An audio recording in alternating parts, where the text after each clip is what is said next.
കൂട്ടുകാർക്ക് നല്ലൊരു രാത്രി ആശംസിച്ചുകൊണ്ട് മാമ്പഴത്തിന്റെ പുതിയ വീഡിയോയിലേക്ക് സ്വാഗതം. നമുക്ക് നേരെ രേവതിയുടെ സച്ചിയുടെ നാളത്തെ നല്ലൊരു പ്രമോ വിശേഷം കണ്ടാലോ? അങ്ങനെ നാളത്തെ പ്രമോ വിശേഷത്തിൽ നമ്മൾ കാണാൻ പോന്നെ രേവതി സച്ചിയും കൂടെ വീട്ടിലേക്ക് വരുന്നുണ്ട്. കാരണം ഇത്രയും ദിവസം ആടിമാസം എന്നൊക്കെ പറഞ്ഞിട്ട് രേവതിനെ ചന്ദ്രമതി വീട്ടിൽ പറഞ്ഞു വിട്ടിട്ടുണ്ടായിരുന്നു. പക്ഷേങ്കില് സച്ചി രേവതിനെ പോയി കൂട്ടിക്കൊണ്ട് വരുന്നുണ്ട്. അപ്പൊ അതിന്റെ കുറച്ച് വിശേഷങ്ങളൊക്കെയാണ് നാളെ കാണാൻ പോന്നെ. ഇന്ന് തന്നെ നമ്മൾ കണ്ടു, രവീന്ദ്രനും അശോകനും കൂടി ചേർന്ന് മധുസൂദന്റെ മഹിമേനം പഞ്ഞിക്കിടുവാണ്. മധുസൂദന്റെ വിചാരം താൻ അങ്ങ് ചെന്ന് രവീന്ദ്രനോട് ശ്രീകാന്തിനോട് പറഞ്ഞ ഉടനെ ശ്രീകാന്തിനെ പറഞ്ഞു വിലക്കും, തന്റെ മോളുടെ പുറകെ നടക്കുന്നതൊക്കെ നിർത്തിക്കുമെന്നൊക്കെ വിചാരിച്ച. പക്ഷെ അതൊക്കെ വെറുതെ ആയിപ്പോയി. കാരണം രവീന്ദ്രൻ അറിയാം മധുസൂദൻ ഒരു പക്ക ഫ്രോഡാന്നുള്ള കാര്യം. തന്റെ പെൻഷൻ തുകയൊക്കെ തടഞ്ഞു വെച്ചാണ് അവന്. അപ്പൊ അവന് ഇതല്ല ഇതിനേക്കാളും വലിയ പണികളൊക്കെ ചെയ്യും തന്റെ മക്കളെയും തകർക്കാൻ വേണ്ടിയിട്ട്. അപ്പം ശ്രീകാന്തിനെ ഇപ്പൊ തകർക്കാൻ വേണ്ടിയിട്ട് അടുത്ത പ്ലാനുമായിട്ട് അവൻ ഇറങ്ങിയിരിക്കുക എന്നായിരുന്നു രവീന്ദ്രന്റെ വിചാരം. രവീന്ദ്രൻ എന്നിട്ട് മധുസൂദനെ മഹിമനെ പഞ്ഞിക്കിട്ട് നല്ല 4 വർത്താനം പറഞ്ഞിട്ടാണ് അവിടുന്ന് പോകുന്നത് തന്നെ. ഈ സമയം മഹിമയ്ക്ക് അങ്ങോട്ട് സങ്കടവും ദേഷ്യം അടക്കാൻ പറ്റുന്നുണ്ടായിരുന്നില്ല. ഇത്രയും കാലം മുന്നിൽ ഓച്ചാനിച്ച് നിന്ന ആളാ രവീന്ദ്രൻ. പക്ഷേങ്കില് ഇപ്പോഴാളാകെ അങ്ങോട്ട് മാറിയിരിക്കുന്നു. അല്ലെങ്കിലും ഇനിയിപ്പോ രവീന്ദ്രന്റെ അതിന്റെ ആവശ്യമില്ല. രവീന്ദ്രൻ ഇപ്പം ജോലിയൊക്കെ റിട്ടയർ ആയതാണല്ലോ. ഇനിയിപ്പോ അല്ലെങ്കിലും അയാളുടെ മുന്നിൽ പോയി ഓച്ചാനിച്ചിക്കേണ്ട കാര്യമില്ല. അത് മാത്രല്ല അയാളെ പുള്ളി ഫ്രോഡ്. ഇത്രയും കാലം പെൻഷൻ തുക തടഞ്ഞു വെച്ചതും കൂടെ അയാളാണ്. അതൊക്കെ ഓർത്ത് കഴിഞ്ഞപ്പോൾ രവീന്ദ്രന്റെ ആപ്പടെ ഭ്രാന്ത് പിടിച്ച അവസ്ഥയിലായിരുന്നു. പിന്നീട് വരുന്ന വഴിക്ക് അശോകൻ പറഞ്ഞു, എന്തായാലും രവിയായിട്ട് കൃത്യസമയത്ത് തന്നെ അയാൾക്കിട്ട് നല്ല കൊട്ടു കൊടുത്തെ. ഓരോ കാരണങ്ങളൊക്കെ പറഞ്ഞ് വീണ്ടും അയാൾ ഇങ്ങോട്ട് വരുക. ശ്രീകാന്ത് അങ്ങനെ ഒരിക്കലും ചെയ്യുന്ന എനിക്ക് തോന്നുന്നില്ല. ഇനിയിപ്പം അയാളുടെ മോളുടെ പുറകെ നടന്നും പറഞ്ഞുകൊണ്ട് അടുത്ത പ്രശ്നം ഉണ്ടാക്കാനാന്ന് തോന്നേ.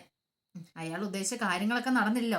കോടതിയിൽ അയാൾ തോറ്റുപോയില്ലേ. അപ്പൊ അതിന്റെ ദേഷ്യം തീർക്കുന്നതായിരിക്കും രവിയേട്ടാന്ന് പറയാം. രവീന്ദ്രൻ ശരിയായിരിക്കും, അയാളല്ലേ ആള്. ഇതല്ല ഇതിലപ്പുറം ചെയ്യും. അന്ന് സച്ചി തല്ലി എന്നൊക്കെ പറഞ്ഞുകൊണ്ട് എന്തൊക്കെ പ്രകടനങ്ങളാണ് അങ്ങേര് കോടതി നടത്തിയത്. അതൊക്കെ നമ്മളും കണ്ടല്ലേന്ന് പറയാണ്. ഇത് കേട്ടപ്പോ അശോകൻ പറഞ്ഞു, ശരിയാ രവിയേട്ടൻ ഇനി ഇതിനെക്കുറിച്ചൊന്നും കൂടുതൽ അയാളോട് സംസാരിക്കാനും പറയാനൊന്നും പോകണ്ടെന്നൊക്കെ പറയുന്നുണ്ട്. പിന്നീട് രവീന്ദ്രൻ വീട്ടിലേക്ക് വന്നു കഴിയുമ്പം ശ്രീകാന്തിനെ കാണുന്നുണ്ട്. അങ്ങനെ ശ്രീകാന്തിനെ വിളിച്ചൊന്ന് ഉപദേശിക്കുന്നൊക്കെ ഉണ്ട്. കാരണം രവീന്ദ്രന്റെ മനസ്സിലായി ഇനിയിപ്പോ തന്റെ മോൻ കാരണം ഇനിയിപ്പോ അവരുടെ മോൾക്ക് ഒരു കുഴപ്പം ഉണ്ടാവരുത്. അതുകൊണ്ട് ശ്രീകാന്തിനെ വിളിച്ച് നല്ല രീതിയിലൊന്ന് ഉപദേശിക്കുകയാണ്. നമ്മൾ നമ്മുടെ നിലയും വിലയും ഒക്കെ നോക്കി നിൽക്കണം. ഇനി ഒരു കാരണവശാലും അവളുമായിട്ടൊരു കമ്പനിക്കൊന്നും പോകണ്ടെന്ന്. പക്ഷെ ശ്രീകാന്തിന് വല്ലാത്ത വിഷമമാണ്. കാരണം വർഷമായിട്ട് നല്ലൊരു കൂട്ട് തന്നെയായിരുന്നു, നല്ലൊരു ഫ്രണ്ട്ഷിപ്പിനേക്ക് അപ്പുറത്തേക്ക് അവർ തമ്മിൽ ഒരടുപ്പമുണ്ട്. അത് ശ്രീകാന്തിന് അറിയാൻ താൻ അവളെ എത്രമാത്രം സ്നേഹിക്കുന്നുണ്ടെന്നുള്ള കാര്യം. പക്ഷേങ്കിൽ അവളുമായിട്ട് പെട്ടെന്ന് ഒരു ദിവസം മിണ്ടണ്ട സംസാരിക്കണ്ടെന്നൊക്കെ പറഞ്ഞിട്ടുണ്ടെങ്കിൽ ആ ശ്രീകാന്തിനെ സംബന്ധിച്ചിടത്തോളം വല്ലാത്തൊരു വിഷമം തന്നെയായിരുന്നു. പക്ഷെ അച്ഛനോടത് പറയാൻ പറ്റില്ലല്ലോ. രവീന്ദ്രൻ പറഞ്ഞു കഴിഞ്ഞപ്പം ശ്രീകാന്ത് തന്റെ ഒരു ഫ്രണ്ടാന്നൊക്കെയാന്നൊക്കെ പറഞ്ഞുകൊണ്ട് ഒരു കുഴപ്പമില്ല, ഇനി അവളുമായിട്ട് ഞാനൊരു ഫ്രണ്ട്ഷിപ്പ് ഉണ്ടാകത്തില്ലെന്നൊക്കെ പറഞ്ഞുകൊണ്ട് ഞങ്ങോട്ട് പോവാണ്. പക്ഷെ രവീന്ദ്രന് ചില സംശയങ്ങളൊക്കെ തോന്നി.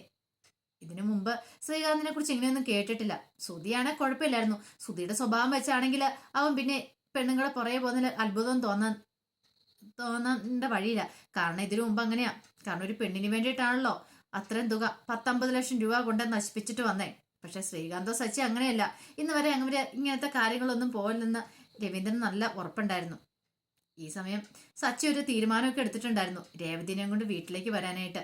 ഇനിയിപ്പോൾ അവിടെ നിർത്തിയിട്ടുണ്ടെങ്കിൽ ഉറപ്പായിട്ടും ഗജാനന്ദം വന്ന് ഇനിയും പ്രശ്നങ്ങൾ ഉണ്ടാക്കും. ഇനി എപ്പോഴും സച്ചിക്ക് അവിടെ പോയി നിൽക്കാൻ പറ്റില്ല. ലക്ഷ്മിയമ്മയുടെ വീട്ടിൽ പോയി നിൽക്കാൻ പറ്റില്ല. സച്ചിക്ക് ജോലിക്ക് പോകണമല്ലോ. അപ്പൊ അവിടെ നിന്നിട്ട് പോന്നിട്ടുണ്ടെങ്കിൽ ഇവിടെ വന്നാലും സച്ചിക്ക് വിഷമമായിരിക്കും. അതുകൊണ്ട് രേവതിനെയും കൂട്ടിക്കൊണ്ട് സച്ചി വീട്ടിലേക്ക് പോരുവാണ്. ആടിമാസമാണോ അങ്ങനെയൊന്നും നോക്കിയില്ല. ഇനിയിപ്പൊ അമ്മ എന്തൊക്കെ പറഞ്ഞാലും ശരി, താൻ ഇനിയിപ്പൊ അവിടെ വിട്ടിട്ട് പോരുന്നില്ല. ശ്രുതിയും വീട്ടിൽ നിൽക്കുന്നുണ്ടല്ലോ, പിന്നെ എന്താ രേവതിക്ക് വന്ന് നിന്നാല് അങ്ങനെ ഒരു ചിന്തയൊക്കെയായിരുന്നു സച്ചിയുടെ മനസ്സിലുണ്ടായിരുന്നത്. രേവതിക്കാണ് അതിൽ പരം വേറൊരു സന്തോഷം ഇല്ലായിരുന്നു.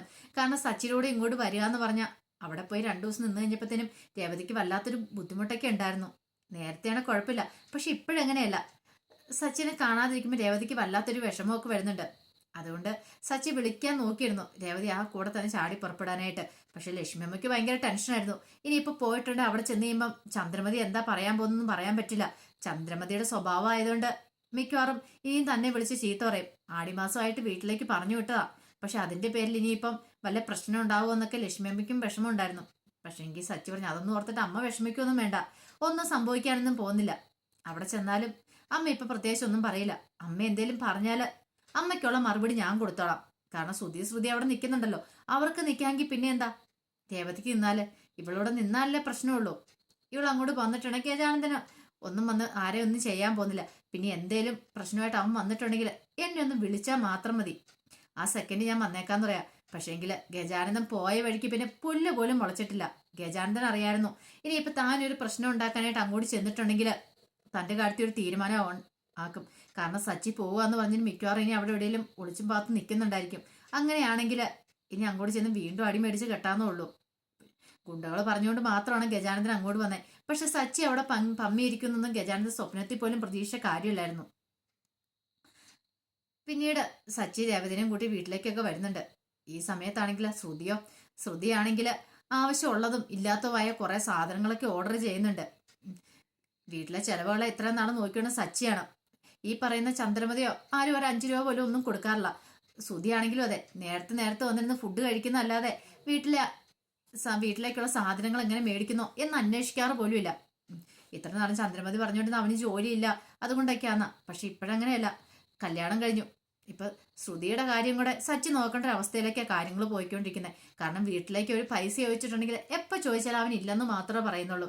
അല്ലാതെ 1 രൂപ എടുത്ത് കൊടുക്കുകയോ ഒന്നിനും വേണ്ടി ചെലവാക്കുകയൊന്നും ചെയ്യുന്നില്ല. അതും കൂടാഞ്ഞിട്ടാണ് കുറെ ഇപ്രാവശ്യത്തെ മാസത്തെ ചെലവിന് കുറെ സാധനങ്ങളൊക്കെ ശ്രുതി ഓർഡർ ചെയ്യുന്നത്. പക്ഷെ അതിന്റെ പേരിൽ കുടുംബത്തിൽ വല്ലാത്ത പ്രശ്നങ്ങളൊക്കെ ഉണ്ടാകുന്നുണ്ട്. കാരണം സച്ചിയെ സംബന്ധിച്ചിടത്തോളം പറഞ്ഞാൽ 1 രൂപ എന്ന് പറഞ്ഞാൽ അത്ര പ്രാധാന്യമുള്ളതായിരുന്നു. രാവും പകലും ഇല്ലാതെ സച്ചി ഓടി അലച്ചിട്ടാണ് വീട്ടിലെ കാര്യങ്ങളൊക്കെ നോക്കിക്കൊണ്ടിരുന്നത്. പക്ഷേങ്കിൽ ശ്രുതിയോ അതൊന്നും മൈൻഡ് ചെയ്യുന്നില്ല. ശ്രുതിക്ക് ആവശ്യമുള്ള സാധനങ്ങൾ ശ്രുതി ഓർഡർ ചെയ്ത് അങ്ങോട്ട് വരുത്തുക. പക്ഷെ അതിന്റെ ബില്ല് കണ്ടു കഴിഞ്ഞപ്പോൾ അതിന്റെ പേരിൽ ശ്രുതിനെ നല്ല ചീത്ത പറയുന്നത് സച്ചി. കാരണം സച്ചിക്കറിയാം ഇത്രയും ചെലവൊന്നും ഈ വീട്ടിൽ വരത്തില്ലെന്ന്. അങ്ങനെ സച്ചി ഓരോ പാക്കറ്റൊക്കെ എടുത്ത് നോക്കി കഴിയുമ്പോഴത്തേനും അതിനകത്ത് വീട്ടിലേക്ക് ആവശ്യമില്ലാത്ത സാധനങ്ങൾ, കോസ്മെറ്റിക്സ് ഐറ്റംസ് അതെല്ലാം കാണുന്നുണ്ട്. പിന്നെ ഇതിനെ ചൊല്ലി വലിയ തർക്കങ്ങളും കാര്യങ്ങളൊക്കെ ഉണ്ടാവുക. അവസാനം ശ്രുതി എന്ത് ചെയ്യുകയാണ്, ശ്രുതി കൊണ്ടേ ചെലവായി പൈസ അങ്ങോട്ട് കൊടുക്കുന്നുണ്ട്. പൈസ കൊടുത്തു കഴിഞ്ഞപ്പം സച്ചി എന്താണോ ആ പൈസയൊക്കെ മേടിച്ചെടുത്തു. ചന്ദ്രമതി സ്വപ്നത്തിൽ പോലും പ്രതീക്ഷിച്ച കാര്യമൊന്നും അല്ലത്. കാരണം ചന്ദ്രമതിയുടെ വിചാരം എന്താ, എന്ത് പറഞ്ഞാലും മേടിച്ചു കൊടുത്തോളും, സച്ചി പൈസയൊന്നും മേടിക്കത്തില്ലെന്ന് വിചാരിച്ചുകൊണ്ടിരുന്നേ. പക്ഷെ സച്ചിക്കറിയാം ഓരോ മാസം എങ്ങനെ മുന്നോട്ട് തള്ളി പോയിക്കൊണ്ടിരിക്കണേന്ന്. കാരണം കൃത്യമായ കണക്കുകൾ വെച്ചാൽ പോയിക്കൊണ്ടിരിക്കുന്നത്. അവിടെ എവിടെയൊന്ന് ബാലൻസ് തെറ്റിട്ടുണ്ടെങ്കിൽ കണക്കുകളും കാര്യങ്ങളും മൊത്തം തെറ്റും. CC അടയ്ക്കണം, വീട്ടുകാര്യങ്ങൾ നോക്കണം, അതിനിടയ്ക്ക് എക്സ്ട്രാ ചിലവ് എന്തെങ്കിലും വന്നിട്ടുണ്ടെങ്കിൽ അത് നോക്കണം. അപ്പൊ അതിൻ്റെതായ ചിന്തകളിലായിരുന്നു സച്ചിൻ പോയിക്കൊണ്ടിരുന്നത്. അപ്പൊ അതിന്റെ പേരിൽ വലിയ പ്രശ്നങ്ങളും വഴക്കുകളും ഒക്കെ ഉണ്ടായി കഴിഞ്ഞപ്പോൾ ശ്രുതി ദേഷ്യപ്പെട്ട് കയറി പോവാണ്. പക്ഷേങ്കിൽ ശ്രുതിക്ക് ഒരു കുലുക്കം ഉണ്ടായില്ല. ശ്രുതിക്ക് എത്ര കിട്ടിയാലും ഒരു നാണമില്ലല്ലോ. ശ്രുതി അവസാനം ജോലിക്കെന്നും പറഞ്ഞുകൊണ്ട് അങ്ങോട്ട് ഇറങ്ങി പോവാ. ജോലി ഇല്ലെന്നുള്ള കാര്യങ്ങളൊക്കെ അറിയാവുന്ന ചന്ദ്രമതിക്ക് മാത്രമല്ല അറിയത്തുള്ളൂ, ശ്രുതിക്കൊട്ടും അറിയത്തുമില്ല. പക്ഷെ ഇതിന്റെ പേരിൽ ചന്ദ്രമതിയോട് പറഞ്ഞ് കരയുന്നൊക്കെ ഉണ്ട് ശ്രുതി. കാരണം ശ്രുതിക്കൊരു ഉത്തരവാദിത്വം ഇല്ല. കാരണം വീട്ടിലേക്ക് ചെലവിന് പൈസ കൊടുക്കണം എന്നൊക്കെ ഒരു ഇതില്ല. അതുകൊണ്ടല്ലേ ഇപ്പം നാണം കിട്ട് ഞാനിവിടെ നിൽക്കേണ്ട വന്ന്. അല്ലെങ്കിൽ പൈസയൊക്കെ കൃത്യസമയത്ത് കൊടുക്കുകയാണെങ്കിൽ കുഴപ്പമില്ലോ. ഇനി എല്ലാ മാസം ഞാൻ പൈസ വീട്ടിലേക്ക് ചെലവിനൊക്കെ കൊടുത്തോളാം എന്നൊക്കെ പറയുന്നൊക്കെ ഉണ്ട്. ഇതെല്ലാം കേട്ട് കഴിഞ്ഞപ്പം ചന്ദ്രമതി ശ്രുതിനെ ചെയ്യുന്നുണ്ട്. പിന്നീട് ശ്രുതിയെ വിളിച്ച് ഉപദേശിക്കുകയൊക്കെ ചെയ്യണം. നീ ഇങ്ങനെ പോയിട്ട് കാര്യമില്ല, കുറച്ചുകൂടി ഉത്തരവാദിത്തോടെ പെരുമാറാനായിട്ട് തുടങ്ങണം. പണ്ടത്തെ പോലല്ല, നിന്റെ കല്യാണമൊക്കെ കഴിഞ്ഞു, കുടുംബത്തിൽ പ്രാരാബ്ദം കൂടി വരിക, അതനുസരിച്ച് നിൽക്കണം എന്നൊക്കെ പറഞ്ഞുകൊണ്ട് ചന്ദ്രമതി ശ്രുതിനെ വിളിച്ച് ഉപദേശിക്കുകയൊക്കെ ചെയ്യണം. അപ്പൊ അതിന്റെ വിശേഷങ്ങളൊക്കെയാണ് നമ്മൾ നാളെ കാണാൻ പോകുന്നത്. അപ്പൊ ഇതിന്റെ ഫുൾ വിശേഷമായിട്ട് നാളെ രാവിലെ തന്നെ വരാട്ടോ. ഇത് ജസ്റ്റ് പ്രമോ വിശേഷമാണ്. അപ്പൊ ഞാൻ കുറച്ച് മാത്രം ഡീറ്റെയിൽഡ് ആയിട്ടൊന്നും പറഞ്ഞില്ല, കുറച്ച് മാത്രമേ പറഞ്ഞിട്ടുള്ളൂ കേട്ടോ. അപ്പൊ ഇതിന്റെ ഫുൾ വിശേഷമായിട്ട് നാളെ രാവിലെ തന്നെ വരും കേട്ടോ. മറക്കാതെ എല്ലാവരും കയറി കാണണം കേട്ടോ. എല്ലാവർക്കും ഒരിക്കൽ കൂടി നല്ലൊരു രാത്രി ആശംസിച്ചുകൊണ്ട് നിർത്തുന്നു. നന്ദി.